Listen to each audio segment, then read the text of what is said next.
저는 세상에서 가장 힘든 것들 중에 하나로 음식 메뉴를 결정하는 일이라 그렇게 생각을 합니다. 특히 두 사람 이상이 음식을 함께 먹으려고 하면 이 메뉴를 결정하는데 아주 오랜 시간이 걸리게 됩니다. 하나를 결정하려고 하면 다른 사람이 싫어하고, 또 다른 것으로 결정을 하려 하면 또 다른 사람이 싫어하는 경우가 다반사이기 때문입니다. 그래서 두 사람이 이상 모이면 음식 메뉴 결정하는 것이 굉장히 어려운 일입니다. 그리고 꼭 이런 사람이 있습니다.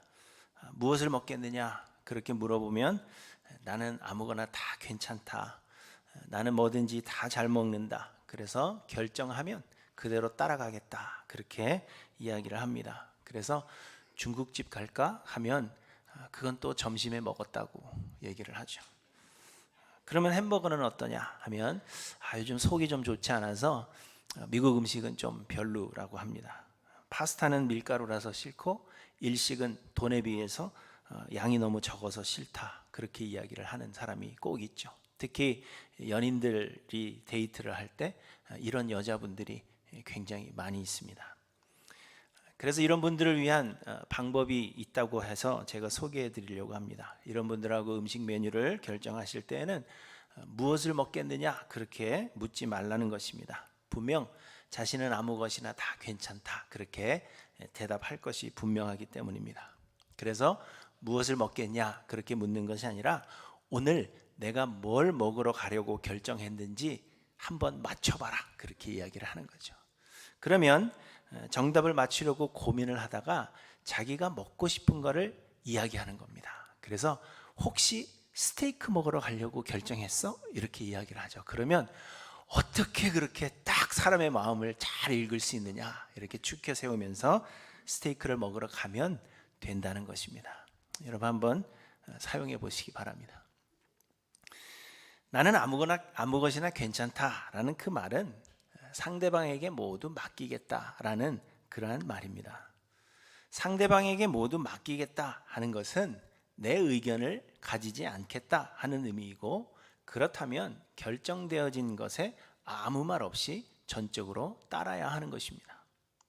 그런데 이 쉬운 것을 이해하지 못하는 그런 사람들이 우리 주변에는 꽤 많이 있습니다. 혹시 여러분이 그런 분들 중에 한 분이라면 회개하시기 바랍니다. 그런데 우리의 신앙에 있어서도 여러분 마찬가지입니다. 우리가 예수를 믿는다 하는 것은 예수의 그리스도 되심을 믿는다는 것으로서 예수가 곧 우리를 대신하여 죽으셨음을 믿는 것입니다. 예수가 우리를 대신하여 죽으셨음을 믿는다 하는 것은 예수님의 죽음이 곧 나의 죽음이었어야 한다 하는 것을 고백하는 것이요, 그래서 예수의 죽음과 연합하여 나의 옛사람은 죽었다라고 인식하는 것입니다. 그렇다면 이제 나는 없고 내 안에 그리스도만이 사시는 것입니다. 바울 사도는 내가 그리스도와 함께 십자가에 못 박혔나니 그런즉 이제는 내가 사는 것이 아니요 오직 내 안에 그리스도께서 사시는 것이라, 이렇게 고백했습니다. 이것이 우리가 예수를 믿는다 하는 그 고백의 의미가 되는 것입니다. 그렇다면 여러분 이제는 내 의견을 가질 수 없습니다. 내 욕심, 내 욕망, 내 소원, 내 생각을 가지지 않으며 하늘의 뜻이 이루어지기를 소망하여 하나님의 인도하심에 온전히 순종하는 것이 예수를 그리스도로 믿는다는 사람들의 삶의 태도입니다. 내가 원하는 대로 일이 이루어지지 않아도 하나님께서 이루실 선이 있다는 것을 우리가 믿으며 우리 앞에 주어진 길을 묵묵히 순종함으로 걸어가는 것, 이것이 믿는 자들의 삶의 태도라 할 것입니다. 그런데 여러분이 이 쉬운 진리를 이해하십니까? 여러분은 개인의 소망과 생각을 버리고 모든 상황이 하나님의 인도하심이라 하는 것을 믿으며 순종함으로 그 상황 가운데 따라가고 계시는지 여러분의 삶을 한번 생각해 보시기를 바랍니다. 그러나 사실 많은 사람들이 이 쉬운 진리를 이해하지 못하고 살아갑니다. 예수님께서 부활하신 뒤에 무엇을 해야 할지 알지 못하여서 물고기를 잡으러 갔던 제자들에게 예수님께서 세 번째로 찾아오셨습니다. 이스라엘 사람들에게 이 3이라는 숫자는 큰 의미가 있습니다. 유대인들에게는 이 3이 완전수로서 강조를 의미하는 것입니다. 그래서 하나님이 거룩하시다 그렇게 말할 때에도 이사야 6장을 보시면 천사들이 거룩하다 거룩하다 거룩하다 만군의 여호와여 이렇게 세 번을 반복하고 있는 것을 보게 됩니다. 바울은 육체의 가시를 없애주시기를 위해서 하나님 앞에 세 번 기도했다 그렇게 말씀하셨는데, 이는 단 세 번을 기도했다는 것이 아니라 그만큼 간절하게 기도했다는 것을 강조하고 있는 것입니다. 그래서 부활하신 예수님께서 시리에 빠져 있는 제자들을 세 번째 찾아오셨다 하는 것은 예수님께서 제자들을 사랑하시되 제자들의 그 실망스러운 모습에도 불구하고 그들을 끝까지 사랑하셨다는 것을 강조하고 있는 것입니다. 뿐만 아니라 예수님은 제자들을 위해서 조반을 마련하고 먹이심을 통하여서 제자들을 향한 예수님의 사랑을 분명히 보여주셨습니다. 그리고는 베드로에게 내가 이 사람들보다 나를 더 사랑하느냐 하고 역시 세 번을 물으셨습니다. 지난주에 말씀드린 대로 사랑은 우리가 하나님을 사랑하는 것이 아니라 하나님이 우리를 조건 없이 먼저 사랑해 주신 것이요, 그 사랑을 받은 자는 하나님을 사랑하게 되는 것이라 그렇게 말씀드렸습니다. 이 사실을 비로소 깨달은 베드로, 내가 주를 사랑하는 것이 아니라 주께서 나를 사랑하게, 내가 주를 사랑하게 만드신다는 것을 깨달은 베드로는 주님 그러하니이다, 내가 주님을 사랑하는 줄 주님께서 아시나이다 이렇게 대답을 했습니다. 그러자 오늘 본문에서 예수님께서 베드로에게 말씀하시는 것입니다. 내가 나를 사랑한다고? 그렇다면 내가 진실로 진실로 내게 이르노니 내가 젊어서는 스스로 띠띠고 원하는 곳으로 다녔거니와 늙어서는 내 팔을 벌리리니 남이 내게 띠띠우고 원하지 아니하는 곳으로 데려가리라 이렇게 말씀하십니다. 말씀드린 대로 우리가 예수 그리스도를 사랑할 수 있는 것은 그리스도께서 우리를 먼저 사랑하사 우리를 대신하여 십자가를 지셨기 때문입니다. 하나님께서 보내신 성령께서 우리 안에서 역사하사 우리의 옛사람이 죽고 성령께서 우리로 그리스도를 사랑하게 만드시는 것입니다. 그러므로 예수 그리스도를 사랑한다 하는 것은 곧 예수를 그리스도로 믿는다는 것이요, 예수를 그리스도로 믿는다는 것은 믿음이 성령의 선물이기 때문에 이제 그 믿는 자들 안에는 성령께서 거하고 계신다는 증거입니다. 그래서 우리의 생각과 욕심을 버리게 하시고 그리스도의 인도하심에 온전히 순종하게 만드신다는 것입니다. 그래서 예수님은 예수님을 사랑한다 고백하고 있는 베드로에게 이제는 남이 내게 띠띠우고 원하지 아니하는 곳으로 데려가리라 이렇게 말씀하고 있는 것입니다. 베드로가 원하는 대로 살 수 없는 것, 우리가 원하는 대로 살아갈 수 없는 것, 그것이 예수 믿는 자들의 삶이라는 것을 우리에게 분명히 말씀하시는 것입니다. 베드로는 그동안 자신이 원하는 삶을 살아왔습니다. 예수님을 만나기 전에 고기 잡는 어부로 살았고 자신이 원하는 사람과 결혼하여 살았습니다. 예수님을 만난 뒤에도 역시 자신이 원하는 삶을 살아간 것은 마찬가지입니다. 성경은 베드로가 대단한 믿음으로 모든 것을 다 버리고 예수님을 쫓아간 것처럼 그렇게 되어 있지만 실상은 그렇지 않다 여러 번 설명을 드렸습니다. 베드로가 예수님을 따라가기로 결정한 것은 사실 예수님의 기적을 경험한 뒤입니다. 마태복음과 마가복음에서는 해변을 거니시던 예수님께서 베드로를 보시고는 내가 나를 따라오너라 말씀하셨고 베드로는 즉각적으로 모든 것을 버려두고 예수님을 따른 것으로 그렇게 기록하고 있습니다. 그러나 이는 불가항력적 은혜, 곧 하나님께서 우리에게 은혜를 베푸시고 우리를 부르시면 우리가 거절할 수 없다는 것을 강조하시기 위해서 이렇게 쓰고 있는 것입니다. 그러나 누가복음에서는 베드로에게 어떤 일이 있었는지, 예수님을 따르기로 결정할 때 어떤 일이 있었는지를 보여주고 있습니다. 베드로는 요한복음을 보시면 그의 형제 안드레에게서 예수님을 이미 소개받아서 예수님을 알고 있었습니다. 그러나 베드로는 그때 예수님을 따르지 않았고 여느 때와 마찬가지로 자신의 본업인 물고기 잡는 일을 하고 있었습니다. 그런데 한 날은 밤새도록 그물을 던졌으나 한 마리도 잡지 못했습니다. 그래서 호숫가에서 그물을 씻고 있는데 예수님께서 베드로의 배에 오르사 육지에서 조금 떼기를 청하셨습니다. 예수님께 몰려든 그 무리에게 복음을 전하시기 위함이었습니다. 그렇게 예수님은 사람들에게 복음을 전하셨고 말씀을 마치신 뒤에 베드로에게 깊은 데로 가서 그물을 내려 고기를 잡으라 이렇게 말씀하신 것입니다. 베드로는 밤이 새도록 수고하였어도 잡은 것이 없었지만은 예수님이 복음을 전하실 때 그 말씀을 계속 듣고 감명을 받았는지 우리들이 밤이 새도록 수고하였을 때 잡은 것이 없지만은 말씀에 의지하여 내가 그물을 내리리이다 이렇게 말하고는 그물을 던졌습니다. 그랬더니 그물이 찢어질 정도로 고기를 잡게 된 것입니다.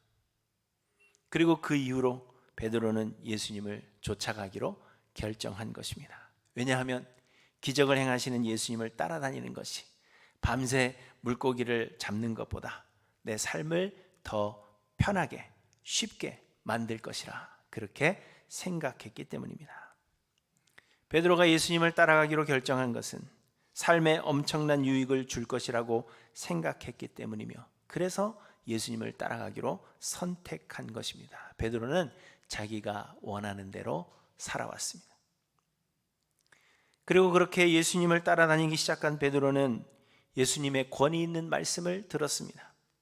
예수님은 제자들에게 수도 없이 하나님의 말씀을 전하셨습니다.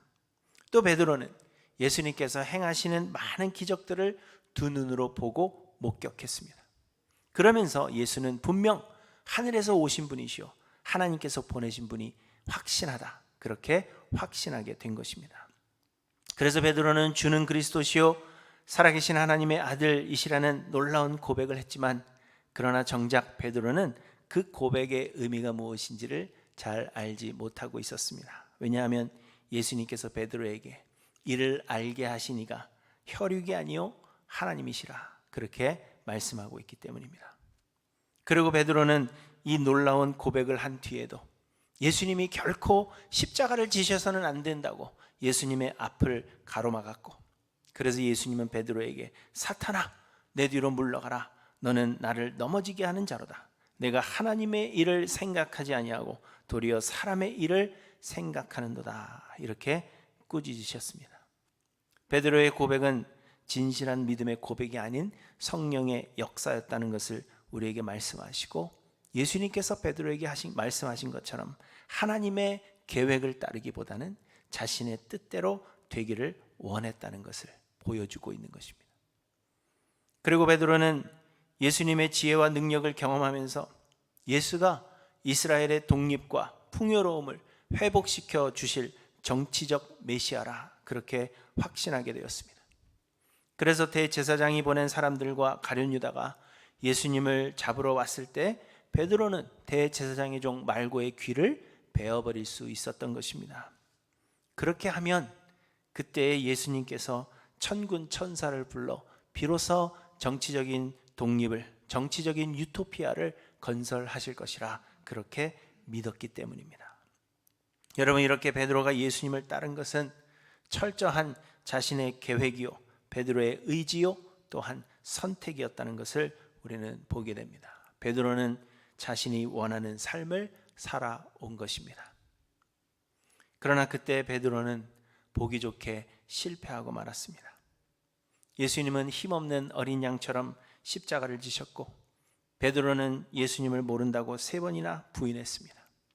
제자들이 바라던 유토피아도 경제적인 풍요로움도 그 어느 것 하나 얻지를 못했습니다. 여러분 우리의 생각과 계획대로 사는 삶은 결국 이런 것임을 우리에게 말씀하고 있는 것입니다. 그리고 여러분 베드로처럼 여전히 내 생각과 내 의지와 내 욕심이 남아있다면 내 소원을 이루기 위하여 우리가 그토록 열심을 내고 예수님을 따라 섬기는 것이라면 이는 예수 그리스도를 사랑하는 것이 아니라는 것을 우리에게 말씀하고 있는 것입니다. 예수님을 사랑한다 하는 것은 이제 개인의 욕심과 생각과 계획 이런 것들은 없다는 것을 의미하는 것입니다. 그래서 마치 우리는 팔을 벌리고 서 있는데 다른 사람이 우리에게 띠를 띄우고 우리의 의지와는 상관없이 우리를 이끄는 것과 같은 그 삶을 살아가는 것, 그것이 예수를 사랑하는 자들의 삶이라는 것을 말씀하십니다. 그리고 여러분, 그 자리가 죽는 자리라 하더라도 이를 거부하지 않고 순종하게 될 때 우리는 비로소 예수 그리스도를 사랑한다, 그렇게 고백할 수가 있는 것입니다. 그래서 오늘 보면 19절에 보시면 이 말씀을 하심은 베드로가 어떠한 죽음으로 하나님께 영광을 돌릴 것을 가리키심이로라, 이렇게 말씀하고 있습니다. 죽는 자리라 할지라도 순종하고 따라갈 수 있는 것, 예수를 사랑하는 자들의 삶인 것을 말씀하신다는 것입니다. 그래서 예수님을 사랑한다는 것의 이 의미를 깨달은 후에 베드로의 삶이 어떠했는가 하는 것은 베드로의 편지인 베드로 전후서를 보면 알 수가 있습니다. 베드로 전후서는 기독교인에 대한 핍박이 가장 극심할 때에 기록된 것으로 그렇게 알려져 있습니다. 곧 우리 믿는 사람들이 원하는 대로의 삶이 전혀 아니었다는 것을 말해주고 있는 것입니다. 그럼에도 불구하고 베드로는 이렇게 이야기합니다. 인간의 모든 제도를 주를 위하여 순종하되 혹은 위에 있는 왕이나 혹은 그가 악행하는 자를 징벌하고 선행하는 자를 보상하기 위하여 보낸 총독에게 하라, 이렇게 말씀하고 있습니다. 이때의 왕은 로마의 황제이고 총독은 로마의 황제가 보낸 사람입니다. 그리스도인의 뜻대로 행하지 않을 사람들임에도 불구하고 그들에게 순종하고 그들을 위해서 기도하라, 그렇게 이야기하고 있는 것입니다. 또 말하기를 부당하게 고난을 받아도 하나님을 생각함으로 참으라, 이렇게 말씀하셨고 악을 악으로 욕을 욕으로 갚지 말고 도리어 복을 빌라, 이렇게도 말씀하셨습니다. 원치 않는 일임에도 불구하고 하나님의 이끄심에 삶을 맡기는 것, 그것이 곧 예수님을 믿고 사랑하면서 나오는 반응이라 하는 것을 베드로가 우리에게 보여주고 있는 것입니다. 그렇다면 사랑하는 성도 여러분, 여러분은 예수의 그리스도 되심을 믿으십니까? 여러분은 우리의 주권자 되시는 예수 그리스도를 사랑하십니까? 예수께서 내 삶의 주인이시오, 나를 구원하시고 나를 대신하여 십자가를 지신 분이시기 때문에 이제는 내가 없고 내 안에 그리스도만이 사십니다, 여러분 그렇게 고백하는 믿는 자의 삶인 것인지 여러분의 삶을 한번 돌아보시길 바랍니다. 여러분은 정말 예수님을 믿으십니까? 여러분은 예수님을 사랑하십니까? 그렇다면 삶을 주께 온전히 맡긴다는 의미라는 것입니다. 우리의 욕심과 생각, 모든 계획을 버리고 하나님의 인도하심과 이끄심에 온전한 순종을 의미하는 것입니다. 그런데 여러분, 혹 우리가 모두 맡긴다 이야기한 후에 여전히 내 생각과 내 계획과 내 의지를 고집하고 있는 것은 아닌가? 우리의 삶의 모습을 한번 돌아보시기를 바랍니다. 예수를 사랑하는 자들, 예수의 그리스도 되심을 믿는 자들의 삶은 내 원하는 대로 살아가는 것이 아니라 남이 팔을 벌리고 서 있을 때 남이 내게 띠띠우고 원하지 않는 것으로 데려가는 삶, 그 삶이 곧 예수를 사랑하는 자의 삶인 것을 여러분 잊지 않고 기억하시기를 바랍니다. 그런데 여러분, 우리로 하여금 모든 것을 맡기지 못하도록 막는 요소는 바로 다른 사람과의 비교입니다. 우리는 모든 어려운 일들을 예수 그리스도를 위하여 기꺼이 감당할 수 있다, 그렇게 생각합니다. 어떤 어려운 일이라고 해도 우리는 예수 그리스도를 위해서 행할 수가 있고 심지어는 죽는 자리라도 예수를 위해서라면 갈 수 있다, 그렇게 생각을 합니다. 하지만 우리가 참지 못하는 것 한 가지가 있는데 그것은 다른 사람이 나보다 잘 되는 것입니다. 나뿐만이 아니라 다른 사람들도 동일하게 나와 같은 고난을 당한다면 우리는 어떤 고난이라도 감당할 수 있지만, 누구 한 사람이라도 고난을 당하지 않는 사람들이 있다면 우리는 그것을 견디지 못하는 것입니다. 특히 한국 사람들, 남자들은 그렇죠. 모두가 다 군대 면제되기를, 내 자식은 군대 면제되기를 간절히 소망하지만, 그러나 내 아들이 갔는데 옆집에 면제받은 사람이 있다면 그걸 못 견뎌 하는 겁니다. 그래서 우리가 조금이라도 손해를 보는 것 같으면 우리는 억울해하며 하나님은 불공평하시다, 그렇게 이야기를 하는 것입니다. 예수님께서 베드로에게 내가 젊어서는 스스로 띠띠고 원하는 곳으로 다녔거니와 늙어서는 내 팔을 벌리리니 남이 내게 띠띠우고 원하지 아니하는 곳으로 데려가리라, 이렇게 말씀하시자 베드로는 바로 요한을 바라보았습니다. 20절에 보시면 베드로가 돌이켜 예수께서 사랑하시는 그 제자가 따르는 것을 보니 그는 만찬석에서 예수의 품에 의지하여 주님, 주님을 파는 자가 누구오니까 묻던 자더라, 이렇게 말씀하고 있는데, 예수께서 사랑하시는 그 제자가 바로 요한 자신을 말하는 것입니다. 여러분 한번 생각해 보십시오. 이제 이스라엘 사람들은, 유대인들은 밥을 먹을 때 식탁에 앉아서 먹은 것이 아니라 이렇게 비스듬히하게 누워서 밥을 먹는데, 요한이 예수님의 품에 안겨 있었다는 거예요. 다른 제자들이 볼 때 얼마나 그 모습이 꼴 보기가 싫었겠습니까?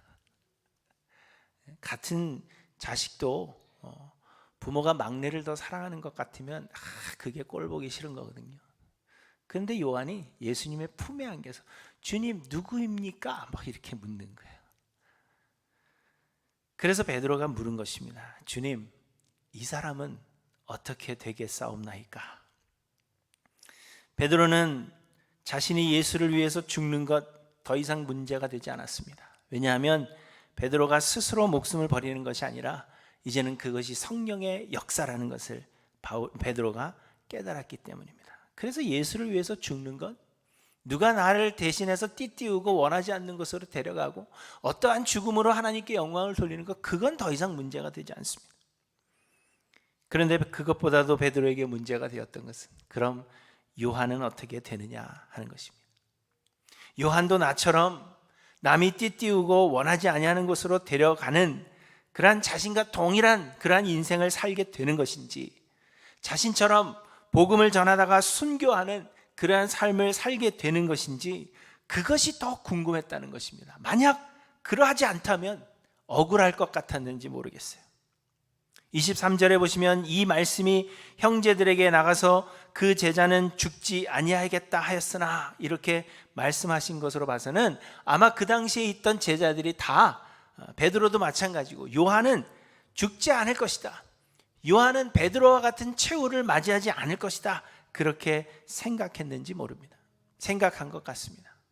그래서 베드로는 궁금한 거예요. 나는 그런 삶을 살 것인데 여기 있는 요한은 어떻게 될 것인지. 그런데 여러분, 우리가 다른 사람들과 자신을 비교하게 되는 것은 신앙생활이 경쟁이요, 고난을 당하지 않는 것이 하나님께서 주시는 상이라고 생각하기 때문입니다. 여전히 많은 사람들이 우리의 신앙생활을 경쟁이라고 생각합니다. 내 힘과 내 의지로 열심히 하나님을 섬겨서 하나님께서 구원의 차등을 두시고 하늘나라 상급에 있어서도 차등을 두신다고 사람들은 생각합니다. 그래서 사람들은 하늘나라에서 더 좋은 상을 받기 위해서 신앙생활에 열심을 내는 것입니다. 보물을 하늘에 쌓아두라 하셨다는 그 이유로 세상에서의 우리의 열심이, 세상에서 하나님을 섬기는 그 섬김이 하늘에 보물을 쌓아두는 것이 되고, 그래서 내가 하늘나라에 이르렀을 때 다른 사람들보다도 더 좋은 것들을 누리게 될 것이다, 사람들은 그렇게 생각하는 것입니다. 그리고 또한 세상에서의 형통한 삶이 하나님께서 우리의 선한 행위에 대하여 상 주시는 것이라 그렇게 믿는 사람들이 많이 있습니다. 그래서 기도 열심히 하더니 이번에 그 집에 경사가 났다, 혹은 교회 일에 열심을 내니까 하나님께서 좋은 것으로 갚아주셨다라는 이야기를 우리는 주변에서 자주 듣습니다. 아마도 베드로는 자신이 죽임을 당하고 그런데 요한이 죽임을 당하지 않는다면 요한이 예수 그리스도를 더욱 사랑한 것이요 자신보다 더 큰 상을 받는 것이라고 생각했는지 모릅니다. 그래서 예수님께서 베드로가 어떠한 죽음으로 하나님께 영광을 돌릴 것인지를 말씀하시자 항상 예수님의 사랑을 받는다고 생각하던 요한, 항상 예수님의 품 안에 안겨있던 저 얄미로운 요한은 도대체 어떻게 되는 것인가, 그것이 궁금해졌을 것입니다. 하지만 예수님 말씀하십니다. 내가 올 때까지 그를 머물게 하고자 할지라도 내게 무슨 상관이냐, 너는 나를 따르라, 이렇게 말씀하셨습니다. 이 말씀이 제자들에게는 요한은 죽지 않는다라는 의미로 잘못 이해되었지만 이 말씀은 요한이 죽지 않는다는 말씀이 아니라 요한에 대해서 신경 쓰지 말고 베드로 너는 나를 따르라 말씀하신 것입니다. 여러분, 하나님은 우리의 섬김의 정도에 따라서 우리에게 다른 상을 주시는 분이 결코 아니십니다. 여러분, 우리의 신앙은 그런 식으로 역사하지 않습니다. 왜냐하면 우리의 의지로 우리가 하나님을 섬기는 것이 아니라 하나님께서 우리를 그의 일의 도구로 하나님의 뜻대로 사용하시는 것이기 때문입니다. 내가 잘해서 상을 주는 것이라면 잘해야 되겠지만, 부러워할 수 있겠지만 그것이 아니라 하나님께서 우리를 하나님의 뜻대로 사용하시는 것이기 때문에 우리가 어떻게 하나님을 섬겼느냐에 따라서 하나님은 다른 상을 우리에게 주시지 않는다는 것입니다. 여러분, 우리가 받을 상은 우리를 위해 예비하신 하늘나라에서 우리가 그리스도와 함께 영원히 사는 것입니다. 아무런 감흥이 없으시죠? 우리가 받을 상은 하늘나라에 가서 예수 그리스도와 영원히 함께 거하는 것, 그것이 우리에게 주시는 상입니다. 그런데 이 상이 너무나도 큰 것이기 때문에 우리가 하늘나라에서 예수 그리스도와 거하는 그 기쁨이 너무나도 큰 것이기 때문에 그 외의 것들은 아무것도 상으로 여겨지지 않는 것입니다. 여러분, 천하를 소유했는데 누구 한 사람 돈을 좀 더 받는다고 해서 그것이 여러분의 마음속에 얼마나 큰 상처요 부러움이 되겠습니까? 그것과 마찬가지로 우리가 예수 그리스도와 영원히 거하는 이 상, 이것이 너무나도 큰 것이기 때문에 하늘에서 우리가 어떠한 차이를 가지느냐 하는 것은 우리에게 아무런 의미가 없다는 것입니다. 그래서 예수님은 모든 것을 버리고 주를 따른 자의 복이 무엇입니까? 묻는 베드로의 질문에 내세에 영생을 받지 못할 자가 없다, 그렇게 말씀하신 것입니다. 하늘나라에 가는 것보다 더 큰 상은 없다는 것입니다. 그러므로 여러분, 하늘나라에서의 다른 상급을 이야기하는 사람들이 있다면 하늘나라에서 우리가 받게 될 영광이 무엇인지, 예수를 믿는 자들의 그 영광이 무엇인지를 잘 알지 못하는 사람들의 이야기입니다. 그런데 여러분, 하늘나라에서의 이 상은 이미 정해진 것이요 예수 그리스도의 은혜로 말미암아 이미 우리에게 주어진 것입니다. 여러분, 예수님을 믿으신다면, 예수 그리스도에 대한 믿음이 여러분에게 있다면 이미 여러분은 상을 받으셨다는 것입니다. 이미 확보되어 있습니다. 그러므로 우리의 섬김이 이 세상에서나 내세에서나 우리가 받을 복을 결정하는 것이 결코 아니라는 이 놀라운 사실을 여러분 잊지 않고 기억하시기 바랍니다. 다만 하나님께서 하나님의 뜻대로 우리를 사용하시겠다는 것입니다. 이렇게도 사용하시고 저렇게도 사용하시는데 하나님은 이렇게 우리를 여러 모양으로 사용하시되 우리에게 모든 상황을 이길 수 있는 힘과 능력을 주시며 또한 하나님의 뜻대로 사용되어지는 모든 과정에서의 무한한 기쁨을 우리로 하여금 경험케 하실 것입니다. 그래서 예수를 위해서 죽는 것도 우리에게 큰 복이요 죽지 않게 되는 것 역시 비교할 수 없는 복이 된다는 것을 우리에게 말씀하고 있는 것입니다. 그러므로 예수 그리스도를 사랑하는 자들은 자아를 버리고 하나님의 인도하심에 모든 것을 맡기는 자들이요 다른 사람이 어떻게 사용되든지 상관하지 않는다는 것입니다. 만약 여러분이 하나님께 사용되는 데 있어서 여전히 다른 사람들이 신경 쓰이고 혹 나보다 더 많은 복을 받는 것은 아닐까, 그렇게 마음에 생각이 되신다면 아직 그리스도를 사랑하지 아니하는 것입니다. 여러분, 예수 그리스도를 사랑한다 하는 것은 예수가 나의 구원주이심을 믿는 것으로 이제는 내가 죽고 내 안에 그리스도만이 사시는 것임을 고백하는 것입니다. 그러므로 예수 그리스도를 사랑한다면 내 뜻, 내 소원, 내 의견, 내 생각을 가질 수가 없는 것입니다. 하나님이 나를 어디로 인도하시든지 또 하나님이 나를 어떻게 사용하시든지 순종하며 따르는 것, 그것이 예수 그리스도를 사랑하는 자들의 삶이라는 것을 우리에게 분명히 말씀하고 있습니다. 여전히 내 생각과 내 의견이 살아있고 내 뜻대로 되어야 한다 생각한다면 그리스도를 사랑하는 것이 아닙니다. 더 받아야 할 상이 우리에게 남아있다 그렇게 생각하고 그래서 다른 사람과 비교하고 있다면 그리스도를 사랑하는 것이 아닙니다. 예수님은 예수님을 사랑한다 고백하는 베드로에게 말씀하셨습니다. 내가 젊어서는 스스로 띠뛰고 원하는 곳으로 다녔거니와 늙어서는 내 팔을 벌리리니 남이 내게 띠띠우고 원하지 아니하는 곳으로 데려가리라. 그리고 또 말씀하셨습니다. 내가 올 때까지 그를 머물게 하고자 할지라도 내게 무슨 상관이냐? 너는 나를 따르라.